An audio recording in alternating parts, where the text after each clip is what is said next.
Did Mos Def say that Drake isn't hip-hop? Is that really what he said? Stay tuned to find out, and you'll really want to watch what happens next, because Mos Def is not what he seems. In an interview from the cutting room floor, Mos Def was asked, is Drake hip-hop? Now, not everyone caught this, but he whispered, why are you doing this to me?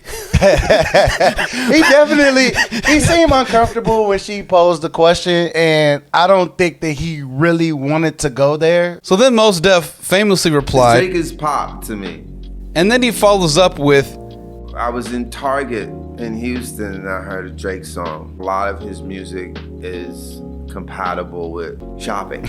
or shopping with an edge. Exactly. First, how do you shop with an edge? What is that? Are you wearing brass knuckles and gripping the cart? Yeah, and this whole thing about pop and hip hop, I don't know why there's such a dichotomy, because hip hop is the most popular music in the world right now. Yeah. I know countries trying to push up there, but as far as internationally speaking, hip hop has the most influence still. And Definitely. hip hop has been a popular genre for a long time. So yes, I mean, if you think about like somebody like Michael Jackson, right? He was a R&B and rock artist, but he was called the king of pop. So if you want to give that same title to Drake, that's okay. But the music he makes is distinctively hip hop. I agree. And Mos Def didn't say he didn't like it. In fact, Mos Def followed that comment up with, it's likable. He whispered it, it's likable. And then after that, Mos Def just says, fuck it. So many SKUs. Look at all these SKUs. Oh, so many products. Oh, I love barcodes. I love this mall. I mean, look at this place. They have everything. Everything's here. They have everything here. Ah, this is great. This is a new Drake. You hear it? It's great. Okay, and what happens when this thing collapses? What happens when the columns start buckling?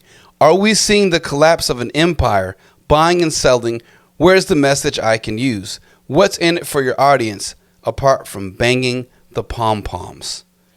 And so I take issue with this just because if he's not going to make the music that other people need, right, which he's not doing right now, why can't he even take issue with Drake and what his approach is to the game? Because if not anything, Drake has brought more listeners to rap music and hip hop than probably anybody else, right? Agreed. And so it's hard to really talk about it. I think Grandmaster Flash at the Grammys had the best take recently when people asked him about Drake. He's like, of course Drake is hip hop. Drake is definitely moving the needle for the genre. And what you have to remember, hip hop is not just one sound of music. Like I don't like this idea that only conscious lyrics and not party music is rap or is hip hop, and only the new school or the old school is rap. It's like all of that, none of that matters. Let's come together and realize that hip hop is a music that's been around for 50 years now. Yeah. And there's different flavors of it. Of course. Well, you look like Hamilton that take a more educational approach and doing history. Yeah. I'm minored in history, so I love that shit. Now, Hamilton, it's very appealing to white people who have not really been exposed to a lot of hip hop. Yeah. I grew up with the 90s era, and back then, you wasn't really rap unless you was gangster rap. So, like, we've had different eras of hip hop that have different meaning. Yes. Or the 2010 SoundCloud era, right? And whatever the fuck era we in right now, Yeah. post auto-tune. So I agree with you that it shouldn't be filtered or limited, but there are hip-hop heads that feel like Drake doesn't represent the culture. But at the same time, just 2 days later, after Mos Def calls out Drake for not being hip-hop, what some would interpret, even though he didn't actually say that. He just said that Drake was pop. He never said Drake was not hip-hop. He just said it was pop. He just said it was pop, and I do agree with you that Drake has brought more fan bases to hip-hop globally, right? And I definitely give him his flowers for that shit, for sure. And I like Drake. Not every track, right? Check out our For All the Dogs review in the corner of the screen.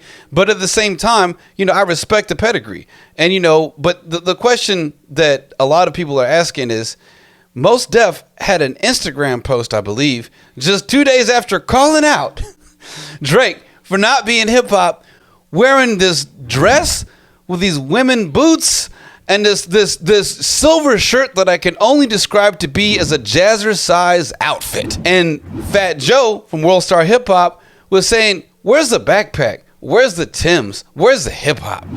And for him being a hard-body cat from New York, his fashion sense and style is gone out the window. I mean, he's got a two-tone kilt on with some leather leggings, some giant like oversized boots.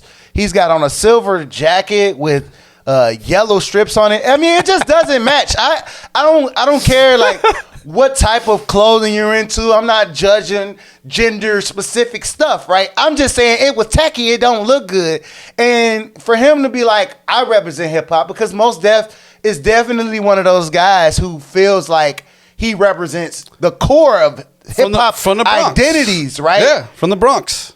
What is he doing now that's remotely hip hop? One of the things that Fat Joe said that I thought was definitely worth noting is Fat Joe was saying on World Star Hip Hop, he was saying, I come from the cloth of real hip hop, from the Bronx and the inception of hip hop, digging in crates, boom bap. I'm Flo Joe with the army jacket. I'm down with Diamond D and Big L. I came up with Buckshot Shorty and Gangstar.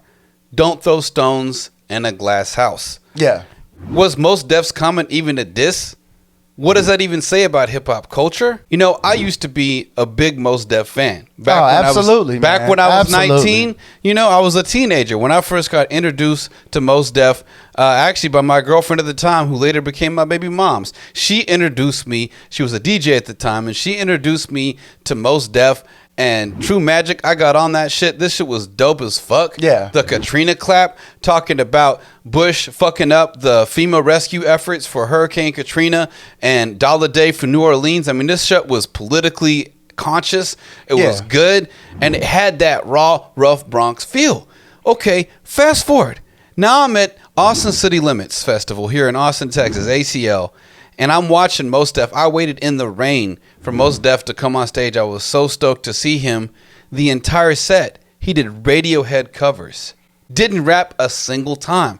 And so I was very disappointed because I was looking forward to hearing Mos Def rap because he's an excellent rapper. I mean, that would have thrown me for a loop. Like, come on now. You go see Mos Def, who is one of the most prolific lyricists of hip-hop history, right? When he had his run with Black Star and all of that, like, he was putting it down. Him and Talib Kweli, they was putting it down, right? I always dreamed of going to see a Mos Def concert. And for you to tell me, and I like Radiohead too, but for you to tell me that all he did was Radiohead covers, it's fucked up. That would have disgusted me. I would have been disgusted, yo. I was very angry. Here's what also made me angry about this shit. I went to Rock the Bells in San Bernardino Amphitheater outside of LA. And I saw Black Star live with Mos Def and Talib Kweli, and the shit was dope. To be able to see Black Star live in this day and age, given how this shit is vintage hip hop right now, I was fly as fuck. So I know what he can do, and I know how talented he is, and I don't know if he was on some kind of drugs or whatever he was doing. But listen. Everyone deserves the benefit of the doubt, especially if you've built as much hip hop culture and legacy as Mos Def did. So when he came to another show, like 5 years later, at Stubbs Barbecue at Austin, Texas, in the Red River District downtown, you were ready. You was hyped. I was ready. Like, I was hyped. I was drinking, and I was ready for the show. And he spun around in a circle and yodeled most of his set. Did not rap. Did singing of covers of other songs. Yeah. No, and I'm just like, Mos Def, how you going to call out Drake for not being hip-hop when you ain't rapped in years? Okay, now I take that back. He did do the No Fear of Time project with Talib Kweli, right? So I'm stoked again. I'm ready for Mos Def to bring it back, to bring it home, to let me know he's still there, keeping the spirit of hip-hop alive. Yeah. You can check our review of that in the upper corner of the screen. So what happens in No Fear of Time? Mos Def comes off sounding like he just woke up. The whole fucking time he is mumbling very badly. Well, and so you can just not even mumble rap. He's lost his luster. He's lost his polish. You could tell he hasn't been practicing with the pen or performing and so on and so forth. And you know, no disrespect to Mos Def, but everybody can't keep up that level forever, right? Some artists only get a little bit of time. They only have a 5-year run. Everybody expecting Mos Def to be kind of like a Nas or kind of like a Dre, where he was an evergreen artist that kept making music, but he didn't do that. He didn't have that path. One of the things that concerns me the most, though, with him is that Mos Def is a R&B and hip hop artist, similar to Drake, right? He had songs where he sung and he harmonized, very much like Drake. And if you think about one of his first songs, Miss Booty, that's a pop song that has no conscious lyrics in it. He's talking about trying to get with a girl. It's very approachable. It's the type of song that I would call pop as far as rap is concerned. And did I not hear that in a shopping mall? Yes. And anyway, and if I hear Booty come on, I'm not going to be like, oh my God, he's not hip hop. He's not real. It's like pot calling the kettle black, like you said, throwing stones in a glass house type of stuff. I just don't like that. And the other thing I don't like is that instead of standing his ground on his comments, which I would have been fine with, like I didn't think his comments were that bad. But the fact that you tried to reach out to Drake and I hit him up on IG. I'm trying to patch this over. I wasn't really trying to diss you, Drake. It's like, bro, why are you scared of Drake? Like, what? Of course he's gonna act like a pussy when he's wearing a dress. Come on, man. It's bad. It's bad.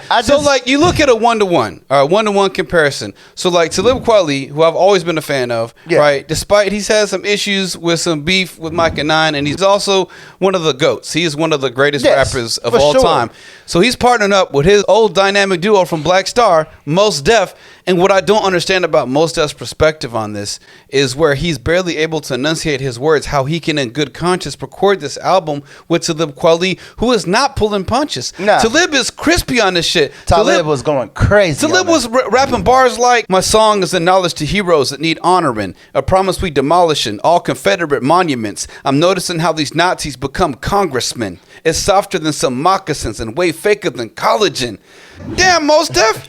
You didn't even Where you at, bro? You didn't even bring a fourth of the fire. And I know people were highly anticipating that project because of what they did in the past. Yeah. And it's not that Mos Def is the worst rapper in the world, right? He brought some decent content. And some singing. He just hooks. isn't at the same level anymore. And it's hard for me to Was it drugs? Consume the music. And that's what I'm wondering. Like, is he fighting some type of debilitating illness like palsy or MS? Seems to have trouble or Parkinson speaking. Or something like that. Like, I know that everybody isn't perfect, and I think that that's kind of the problem with Mos Def.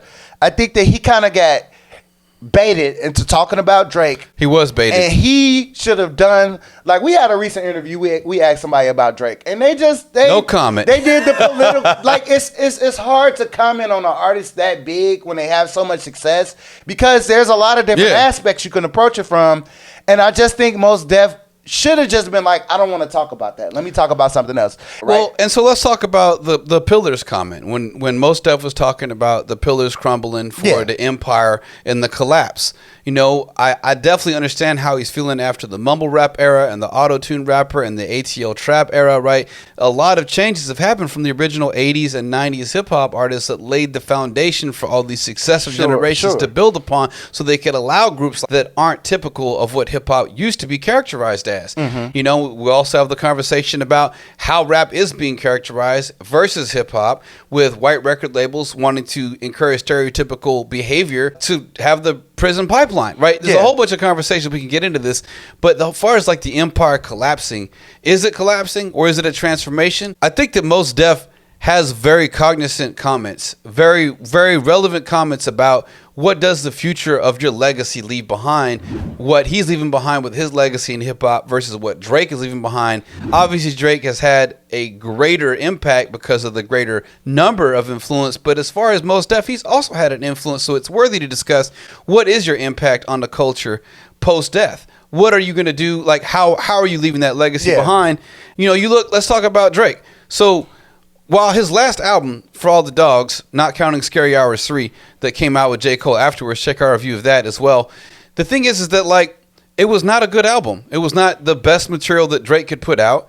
And it wasn't what we knew Drake was capable of, and how he's changed flavors. Like, when Drake first came out, He was a lyricist coming out with J Dilla beats and things like that. Yeah. How he's changed so drastically since then has upset a lot of hip hop heads.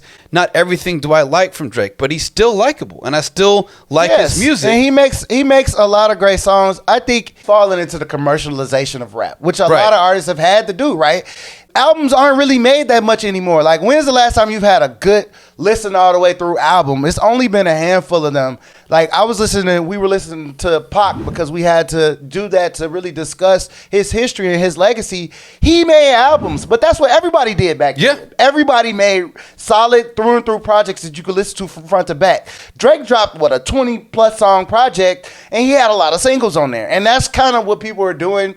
He has to do that because he's doing business. He's in the hip-hop business.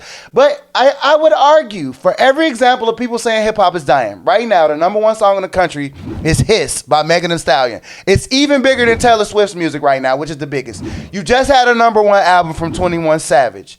You got all of these other influences as far as hip-hop is concerned. You still had Kendrick Lamar making waves. Right. And you got somebody like Killer Mike, who's a little bit more on the socially conscious side, winning 3 Grammys. So I'm tired of people trying to kill hip-hop. They're trying to kill hip-hop. They're trying to write the narrative that it's dying so that people can say that it's dying. Nah, hip-hop but it ain't going nowhere. I'm sorry. It's here to stay. But at the same time, would Taylor Swift wear an outfit like Mos Def's? Now, Taylor Swift dressed better than Mos Def. Bruce Jenner dressed better than Mos Def. Mos Def, you need to get you a stylist, bro. I'm sorry. If you're going to wear them kilts or them dresses, at least do it tastefully. Whoever made you dress like that with them clashing colors and that, like, never, ever in my life have I seen a hip-hop legend dress so poorly. So, in the beginning, we talked about how you may be surprised to learn that Mos Def is not what he seems. And this is where I have to really ask, is Mos Def still a hip-hop artist? He doesn't seem to have much interest in it. His performance has been very lackluster on the recent project that he released with Talib Kweli. And the fact is every live show I've seen him at, he is not rapping. So, is Mos Def hip-hop anymore? I know he used to be. Let us know in the comments. Like, comment, and subscribe. And tune in for another episode of From the Jump.